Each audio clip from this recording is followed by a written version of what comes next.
Okay, in your journal, you need to open your table of contents, whatever your next page number is. You need to write prepositions.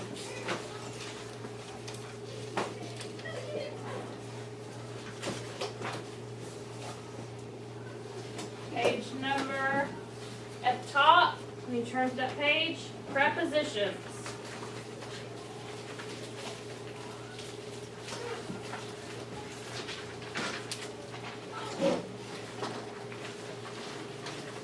All right, who knows what a preposition is? Darren? Kind of describes the location of something. Okay. A preposition describes a noun in a sentence and how it relates to something else in the sentence. So, the example we're going to look at is a mouse. A preposition can describe anywhere a mouse can go. So in our sentence, our noun, our subject is going to be a mouse. And our prepositions are going to describe anywhere that that mouse can go. Now, if you cannot draw a mouse, just put an X. We don't need to have a 17-minute conversation about how silly your mouse looks. Okay? Just put the word or some kind of indicator. It can be a stick figure. I don't care.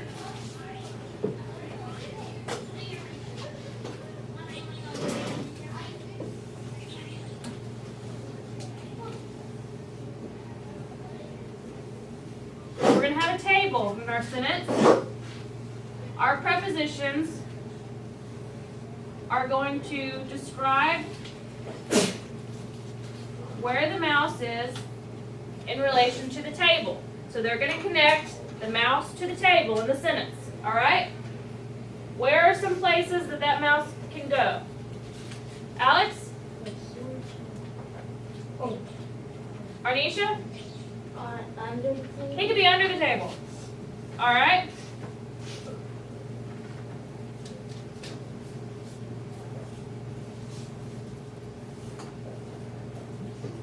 So the mouse can be under the table.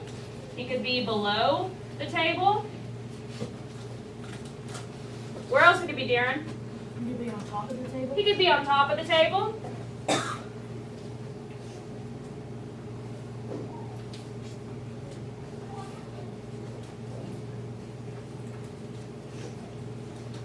All right.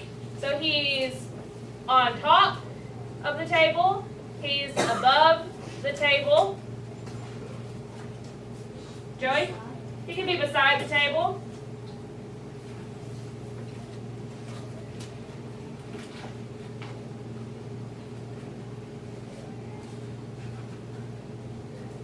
Okay? What's another preposition that could connect our mouse to the table? He Darren? could be in front. He could be in front of the table.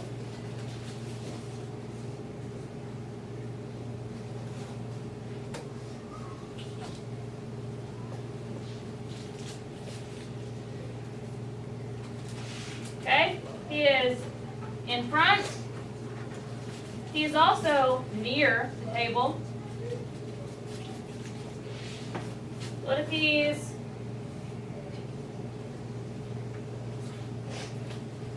behind the table?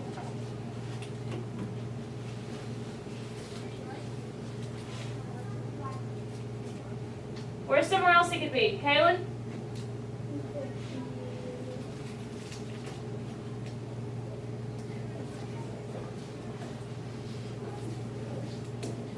What if there was a hole in the table? In. Where could he be, Kaylin? He could be inside. You know, mice sometimes find ways into little spaces. So he could be inside the table. All right? Arnisha? He could be beside the table. He could be beside the table. You know what? This little guy over here is beside the table. He's also kind of around the table. He's close to the table. Alex? You could put on the leg of the table. Okay.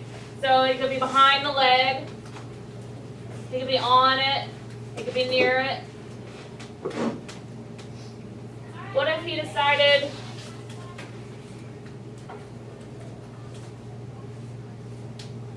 to fly far, far away?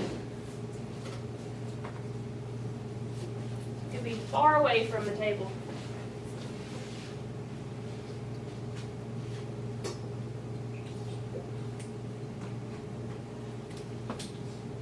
Okay, so using a preposition, someone give me a sentence about the mouse.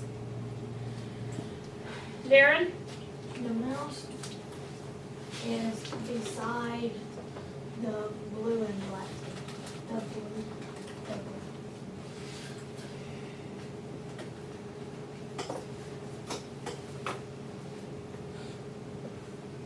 Okay, the mouse is beside the blue table. Alondra, what's my preposition in that sentence? Beside. Beside.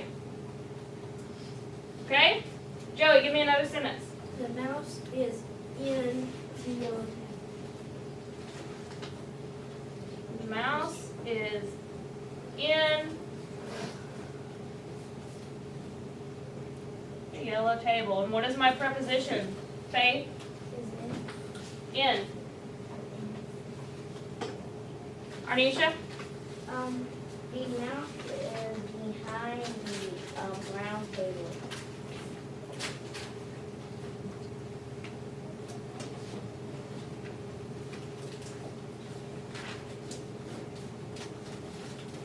Okay, and my preposition? Amy? Behind.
Okay, after you've got that down,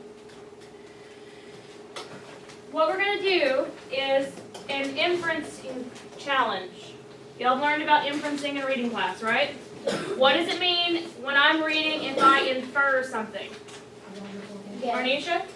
Like you guess something, like it's like a guess, like Okay. you don't know. If I'm inferring something, has the writer of the story stated it or implied it? And they, implied. They've implied it. Okay? What am I using in order to make that inference? Darren? How do you get a little Scheme of clues. I'm using schema, blue? everything I know. De- I'm using clues or evidence from the text.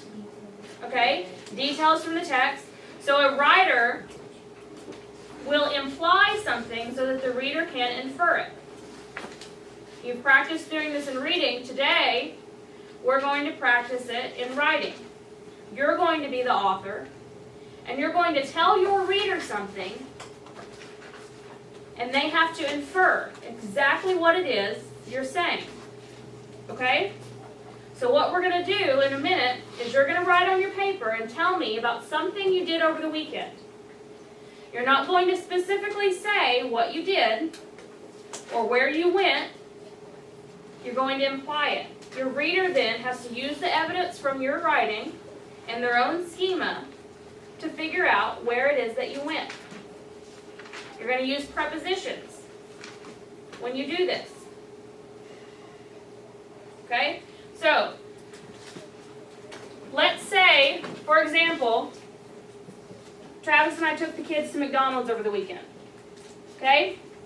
So I want to tell my reader that I took my kids to McDonald's. That's something that we did over the weekend. What are some clues that I could use, some evidence I could use so that my reader would infer that? Arnisha?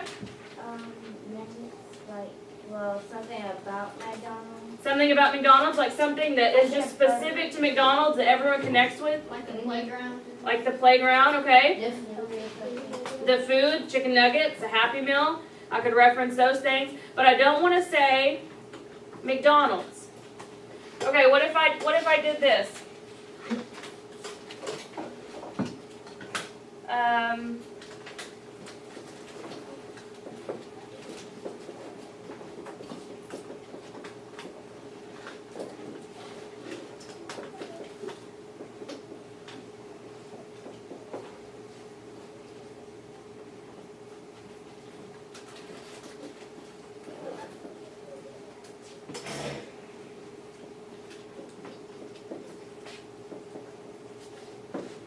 Their eyes lit up when they saw the golden arch above our destination. What is the golden arch? That tells you where you're going, right? Every McDonald's has one, okay? So if you've ever been to McDonald's and you've seen that, you immediately go, I think I know where she's going. What's my preposition? Golden arch. Above, okay?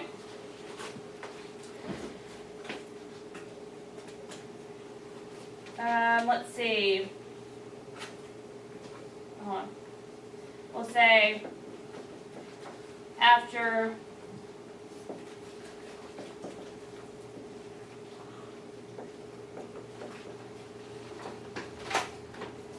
ordering their chicken nuggets,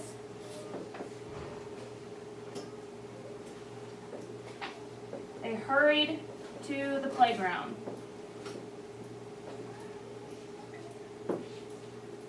Okay. Does that give you another clue? Yeah. If you've ever been to McDonald's, you're going to recognize a couple of things in there, right? Chicken nuggets, golden arch. Think you know where I went? Okay. So what I want you to do is the same thing. Think about something you did over the weekend.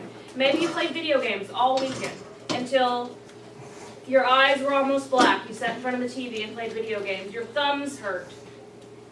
Your head hurt. Your mom was like, get off the video games and go do something outside. Maybe you went to a grandparent's house. Maybe you went swimming. Think about clues that you can give your reader without saying any of that. If you went swimming, think about the things that happened. You had a wet swimsuit. You went and got some inflatables. Your goggles. You left your goggles lying on the floor. Your towel. You had a towel. Think about the gear that you would have. If you played a baseball game, dirty cleats. You went and got pizza for a victory win. You celebrated. Your baseball gear, you left it lying on the floor. What would be some things in the aftermath of that that you could give your reader as clues? Look around your room. What's some evidence after your weekend of what you did? Maybe your room is a mess because you had friends over. You have snack wrappers lying all over the place and empty soda cans. Think about some clues that you can give your reader. Okay? So you're going to pick something individually. What did you do this weekend? Think of something that's going to give you the most evidence that you can use. Okay? If you sat and read a book or you went to Six Flags, okay, Six Flags is probably going to be a better option. There's a lot more that you can use. Take a piece of paper from the center of your table. Write your name on it. Think a minute. But do not tell your reader exactly what you did. Don't state it. It has to be implied. You're going to leave them breadcrumbs. So when they're reading, they can go, okay, that's a clue. What could they have done with that? If you get stuck, raise your hand.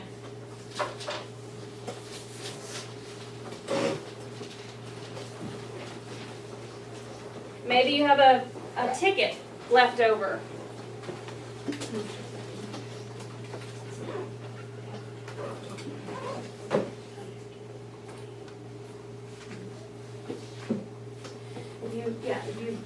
specifically refer to what you did, then you're stating what you did. So you just kind of have to dance around it, okay? You could say afterwards, and then what is something that you did? You could, what was the game? What kind of game was it? Okay, your cleats were dirty. Your hand was sore from the glove. You had dirt on your pants from sliding into home. You know, something that would lead to that without specifically saying. If you say the game, then know there's a game. Okay? But anything else, that would just be evidence of that. Think about it for a second. How far do you have to? I'm not gonna give you a certain number of words. It just needs to be enough that you've given enough evidence, okay? A few sentences will probably be enough.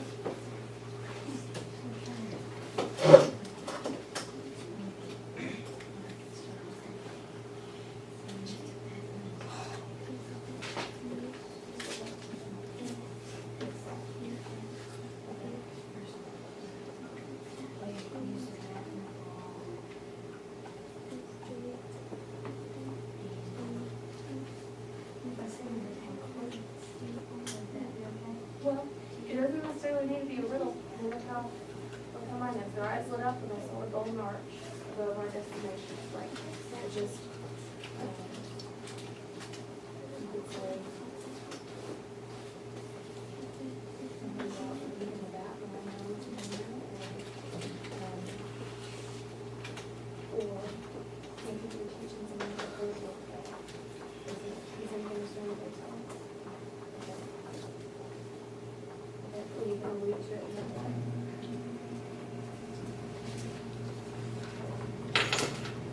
If you're at a game and you want them to infer what that specific game is, you're gonna have to be kind of specific. What makes this different? If it's a football game, what would distinguish it from a soccer game? You have different gear. Have you done something different? You can talk about, maybe there's a rule in soccer that you want to mention that isn't in football that's going to distinguish between the two.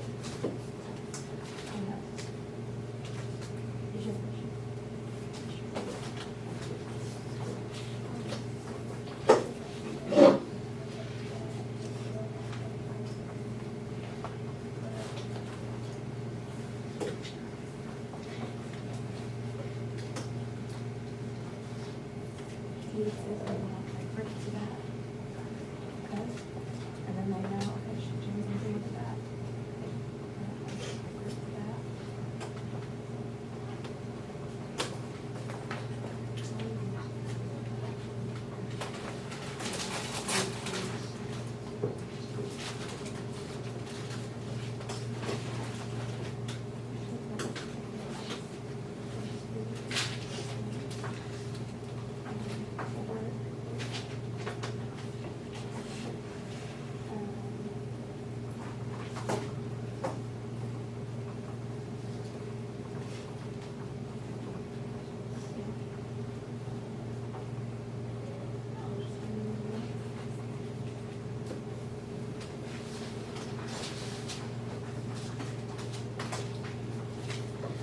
Shouldn't take you more than a couple of sentences.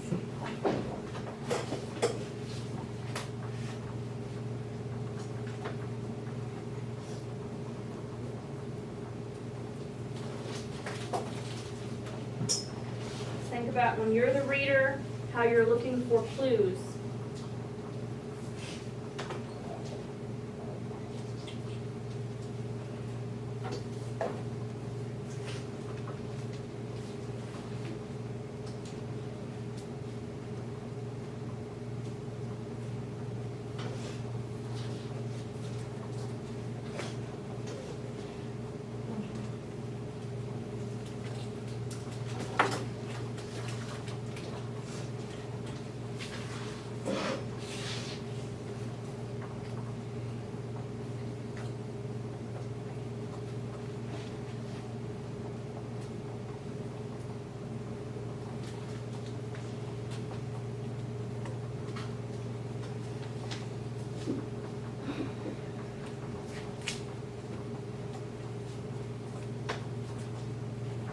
Couple more minutes.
Faith, finish up that sentence, I want you to read that.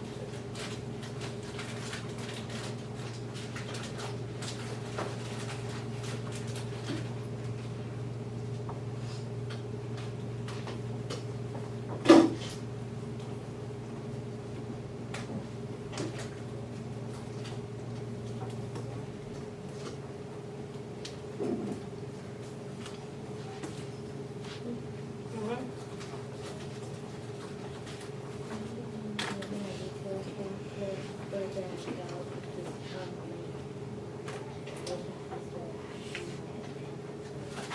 You don't want to include it in there.